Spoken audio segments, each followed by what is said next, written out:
Hello friends, Surya அவர்களுடைய 44வது படத்தோட official announcement வெளிவந்திருக்கு. So அதை பற்றி தான் இந்த ஒரு வீடியோவில் நம்ம பார்க்க போகிறோம். அதுக்கு முன்னாடி நம்ம சேனலை இன்னும் சப்ஸ்கிரைப் பண்ணலாம், சப்ஸ்கிரைப் பண்ணிக்கோங்க. வாங்க வீடியோக்குள்ளே போகலாம். சூர்யா அவர்கள் சிறுத்தை சிவா அவர்களுடைய டைரக்ஷனில் கங்குவா படத்தில் நடித்து முடிச்சிருக்காரு. அடுத்ததாக சுதா கொங்கரா அவர்களுடைய டைரக்ஷனில் 43வது படத்தில் நடிப்பார் அப்படின்னு அஃபிஷியல் அனௌன்ஸ்மெண்ட்லாம் வந்துச்சு. ஆனால் படத்தோட ஷூட்டிங் பார்த்தீங்கன்னா இப்போ வரைக்கும் ஸ்டார்ட் பண்ணவே இல்லை. இந்த நிலையில் இப்போது 44வது படத்தோட அஃபிஷியல் அனௌன்ஸ்மெண்ட் வெளிவந்திருக்கு. இந்த படத்தை யார் டைரக்ட் பண்ணுறா அப்படின்னு பார்த்தீங்கன்னா கார்த்திக் சுப்புராஜ் அவர்கள் தான் இந்த படத்தை டைரக்ட் பண்ண போகிறாரு. இந்த படத்தை கார்த்திக் சுப்புராஜ் அவர்களுடைய ஸ்டோன் பெஞ்ச் தான் தயாரிக்கிறாங்க. அது மட்டும் இல்லாமல் கூடவே சூர்யா அவர்களுடைய 2D என்டர்டைன்மெண்ட் தான் இந்த படத்தை தயாரிக்கிறாங்க. ஸோ இந்த படத்தோட அஃபிஷியல் அனௌன்ஸ்மெண்ட் பார்த்தீங்கன்னா இப்போது வெளியிட்டிருக்காங்க. இந்த ஒரு போஸ்டர் தான் இப்போது சோஷியல் மீடியாவில் வைரலாக போயிட்டுருக்கு. ஓகே ஃப்ரெண்ட்ஸ், சூர்யா அவர்களுடைய 44வது படத்தை கார்த்திக் சுப்புராஜ் அவர்கள் டைரக்ட் பண்ண போகிறாரு.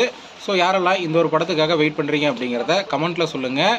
இந்த வீடியோ பிடிச்சிருந்தா லைக் பண்ணுங்கள், ஷேர் பண்ணுங்கள். இது போன்ற சினிமா செய்திகளை தெரிந்து கொள்ள நம்ம சேனலை சப்ஸ்கிரைப் பண்ணி சப்போர்ட் பண்ணுங்கள். அடுத்த ஒரு வீடியோவில் பார்க்கலாம்.